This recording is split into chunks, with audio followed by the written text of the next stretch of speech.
Debout les mots, bienvenue. Gilbert Collard, bonjour. Bonjour. Alors, conférence de presse de François Hollande. Que nous a-t-il appris? Eh ben, il nous a appris qu'il est pour la fusion. Il fusionne, hein. Il veut fusionner beaucoup de choses. Il est en pleine fusion. Il nous a annoncé des plans. Mais le problème, c'est qui finance. Si je pouvais me permettre une boutade, par ces temps un peu sinistres, je dirais le scooter prend le virage, qui va casquer. Alors, puisque vous parlez Ça ne de... fait pas rire, bon, vous avez... Non. D'accord, non, c'est pas grave. C'est grave pour la C'est pas grave, France. c'est pas grave. C'est grave pour la France. Non, mais qui va casquer surtout, c'est ça, c'est la question. Mais le fournisseur de scooters qui loue le casque avec, je pense. Voilà. Alors, puisqu'on parle de scooter, je voulais pas revenir là-dessus, mais l'affaire Gaillet, il semblerait qu'elle prenne des proportions parce que M. Hollande doit se rendre aux États-Unis, il attend de prendre une décision. Qui va-t-il amener? Où allons-nous? C'est un feuilleton sans fin. Moi, je pense à la France. Hein. Bon. Je pense surtout à l'image que Guimauve le Conquérant donne de notre pays et à l'étranger. J'ai par principe un respect naturel pour le chef de l'État parce que je respecte mon pays, mon État, ma patrie et qu'il les représente. Mais là, je veux dire que on n'est plus à l'Élysée, on est dans le vaudeville. Voilà. Dire que c'est Courteline qui s'en va à New York. C'est dramatique pour l'image de la France. Je crois que tout le monde est d'accord là-dessus. Alors, les représentants du Parti socialiste essayent de dresser le mur de la vie privée, mais c'est un mur qui n'existe pas. Bon, quand le chef de l'État quitte l'Élysée sur un scooter avec un casque pour aller voir sa petite amie qui se fait choper, et que toute la presse du monde en parle et éclate de rire, le mur de la vie privée, il s'effondre.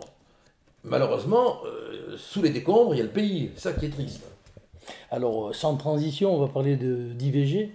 Certains parlementaires PS demandent à ce qu'on enlève le fait que l'IVG est une référence à la situation d'urgence. De détresse. De détresse. Oui, moi, je suis pour qu'on ne touche pas à la loi sur l'avortement, bien évidemment. Hein. Mais j'ai trouvé, c'est pas mon habitude de citer une autorité religieuse, hein, que le pape avait quand même trouvé des mots justes pour parler de la situation actuelle. Il a dit qu'il fallait s'opposer à la civilisation du détritus. Il y a plein de détritus économiques, il y a plein de détritus alimentaires, et il y a maintenant, hélas, des détritus humains. Quoi. Bon, alors je crois qu'il faut, tout en préservant le droit à l'avortement, il faut ne pas oublier que tous les droits de l'homme découlent de cette idée première qu'on respecte la vie. Voilà. Donc je vois pas l'utilité de faire évoluer la loi dans le sens où les élus socialistes le voudraient. Alors, le pape François, lui, affirme son opposition totale à l'IVG, quelle qu'elle soit. Alors, est-ce qu'on s'attendait à ce que ce pape-là soit un peu plus libéral? Mais il n'a pas à être plus libéral sur la doctrine de l'Église. L'Église respecte la vie dans son premier frémissement. Bon. Mais il ajoute quand même, le pape, hein, moi j'ai bien lu, qu'on doit être très attentif aux situations de détresse, hein, aux femmes qui souffrent, donc c'est pas vraiment c'est pas une fin de non-recevoir. Hein. L'idée, c'est de respecter la vie et de ne pas faire de l'avortement une espèce de moyen contraceptif. Voilà. Sinon, le droit à l'avortement, on n'a pas à le toucher.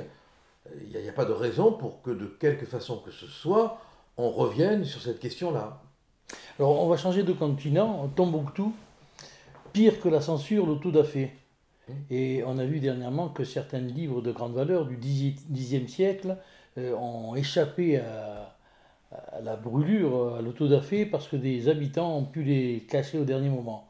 Est-ce que l'islamisme est pire encore que certains régimes totalitaires? Quand même, ce qui caractérise le nazisme, c'est l'autodafé, c'est le bûcher des livres. Ce qui caractérisait l'Inquisition, c'était le bûcher des livres. Quand on s'attaque à un livre et qu'on le fait brûler, on s'attaque à la pensée qui est à l'intérieur.